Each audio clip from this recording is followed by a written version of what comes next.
Hello there. I review movies and television shows, and today I'd like to talk to you about the new version of The Crow. It's a fantasy revenge film about a man tracking down the men who killed his girlfriend in order to set things right. William Joseph Schneider and Zach Baylin wrote the story. Rupert Sanders directed the film, which stars Bill Skarsgård, FKA Twigs, and Danny Huston. To begin, I think I should address the reaction this movie has received and give you a little hope that this isn't going to be another review just bashing the film. I know that many other reviewers have seen this film already and came out thinking it was the worst film of the year. I also know that it didn't do well at the box office. While both of these things are true, I actually enjoyed this quite a bit and think it's a step up from the original. They managed to keep the punk rock atmosphere from the first film while modernizing the visuals. That said, the film isn't without its flaws, so let's get into it. The story is a two-parter. The first part lasts about 40 minutes and details a love story between Eric and Shelley. It shows us how they met, what Shelley was running from, and ends in death. This part is clearly meant for the audience to build rapport with the characters, but it ends up going on for just a bit too long. It also ends up being hard to get attached to Shelley and Eric if you've read anything about the film or know anything about the original. Knowing their fate makes it a lot harder to connect with them than anyone else, and the film does it really poorly. The second part of the film is the revenge story. We see Eric meet with a stranger from beyond and become the Crow. Then he goes out into the world to take vengeance on those who wronged them and to save his girlfriend's soul. This section is incredible. It's filled with action, it doesn't try to over-explain the villains or their motivations, and the violence is satisfying. It takes revenge to a whole new level and makes great use out of the scenario. Watching the Crow fight is an absolute treat. He's like a zombie with no mercy. As a whole, the story feels like a mixed bag. The excitement level is there in the second half of the film, but they took so long to get there that most of the audience likely won't last long enough to see it. The characters had a bit more content than the original film, and the story was definitely better written, but the pacing really holds it back. On the acting front, there's a lot of good performances from the general cast and weak performances from the two leads. The henchmen, the other victims, and even the two supernatural characters do a good job of setting up the story. They're not the focus of it, so all they can do is have good little moments. Bill Skarsgård and FKA Twig, on the other hand, got lots of screen time and still failed to make a good impression. It's not entirely their fault, though.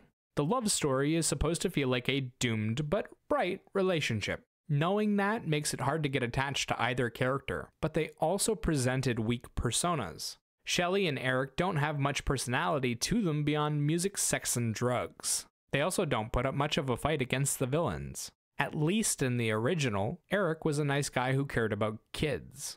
In this film, there's nothing else for him to care about, and the story even hints at the idea of him losing part of his humanity. Skarsgård and Twig have weak chemistry together, and Skarsgård struggles at times to maintain his accent. He does alright with the action poses and looks cool in the Crow costume, but doesn't give off much personality during the romance parts. Visually, the film looks fantastic. It's got clear storytelling that really emphasizes the emotions and wonderful set pieces that beautifully capture the punk aesthetic they're going for. It's a dark and brooding film with lots of rain and artistic shots of animals' eyes in different settings. I especially loved what they did with the end. It's a physical representation of limbo, and they chose to go with an abandoned train yard. They gave it an ephemeral feel with constant cloud cover and crows everywhere. It works perfectly within the context of the story, and I loved the finale there. The action is especially brutal. They took things to the next level by doing two things. They focus heavily on the wounds and the impact of the action. We see people's limbs chopped off, jaws separated by a sword, and even watch as people's eyes are impaled. The practical effects are disgusting and wonderfully detailed.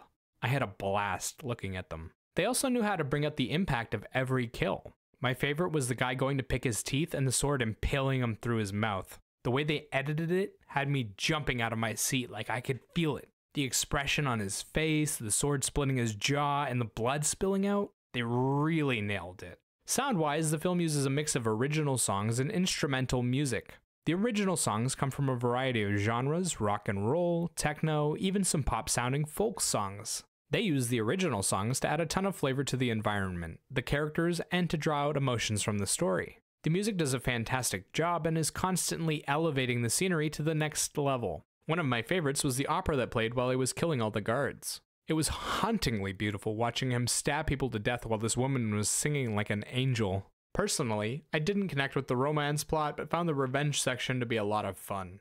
They did a good job with the practical effects, the visual journey, and the soundtrack. The acting leaves a bit to be desired, and the story could be shorter in places, but the film does its job well. If you like revenge stories with brutal action, give this a go. As for a rating, I'd give this film a 7 out of 10. Remember, these are just my thoughts. Let me know what you think in the comments below. Bye-bye!